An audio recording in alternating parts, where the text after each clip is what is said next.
Hey everybody, welcome to this week's vlog update. So as I said to you last week, I've taken on a new challenge. 27th of June 2022, I shall be stand-up paddleboarding from the Bahamas all the way over to Florida, Miami. Yeah, 80 miles across shark-infested waters, all within 24 hours. So this series has been set up really for me to be able to take you on my journey. Hopefully some of you, if you do decide to do the event as well, will give you a bit of a kind of a go-to resource, but also you'll be able to see how I approach some of these big challenges. So where are we at the moment? We have entered the event. So I guess the preceding step is, what is the big, hairy, effing, scary, hairy, audacious, too many hairies goal, and that is the crossing for cystic fibrosis. And I guess really, why do you choose something like that? You want, for me anyway, the whole purpose is, am I capable of doing it? So I can't just do something that I know I can do. And that was really all born out of doing the Ironman for the first time, because to be quite honest, I'd flirted with the idea for a long time. I told people, yeah, I'm going to do an Ironman. And people are like, what? Why would you do that? And then you kind of lose emphasis or impetus to it, and you realise that it's actually going to be a really long day out and a long training schedule. But there's usually an event or a trigger that makes you go, sod it, I'm going to do it. And for me, that was my brother getting bowel cancer. He is 5 years younger than I am. And has a lovely young family, and at the time there was a very real possibility that he might not be around. I didn't handle it very well, to be quite honest. I was pretty angry with the world. Through having therapy, I've got to grips with it. I wouldn't say that I've completely nailed it, but I got to grips with it, and it was at that point that I thought, for me, suffering for one day or under the 17-hour time limit, it's worth it. Because he went through weeks and weeks of pain. Incredibly fortunate that, and probably a small miracle, that actually came out the other side and didn't need chemotherapy, took the tumour out, and touch wood, has been, I think you call it, on remission ever since. And so enormously grateful. But that really focused my mind between then saying, so what am I capable of?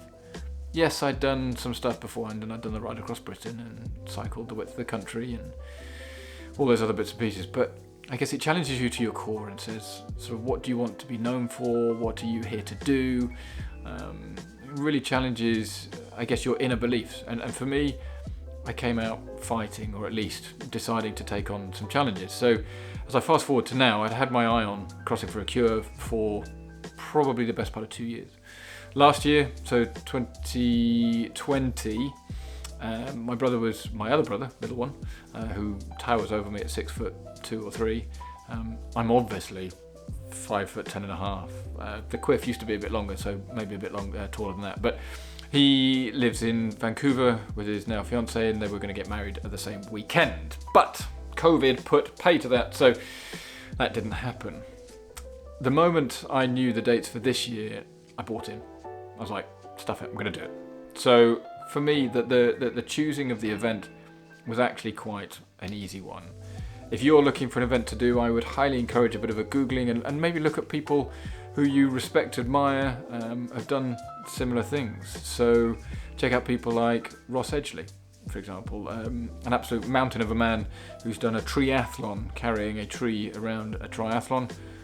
Why you would do that, I don't know. He's also pulled a mini for a marathon.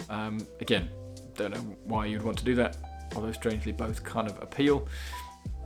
Others, such as Ben Munn, has actually done the Crossing for a Cure, so I've been chatting with him over Instagram.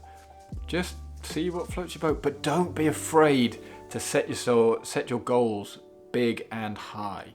There's a very cheesy phrase that says, aim for the stars and hit the moon, don't aim for the ceiling and hit the floor. And all that's trying to say is, if you go big, even if you don't quite get there, you're going to get far further than you would do if you were conservative and played the safe game. So this week, I'm comfortable in what I'm doing because I've entered. I've started looking at people who have done these things before, and I'm now in the process of trying to find a training plan because, yeah, I live in London, so not that close to the sea.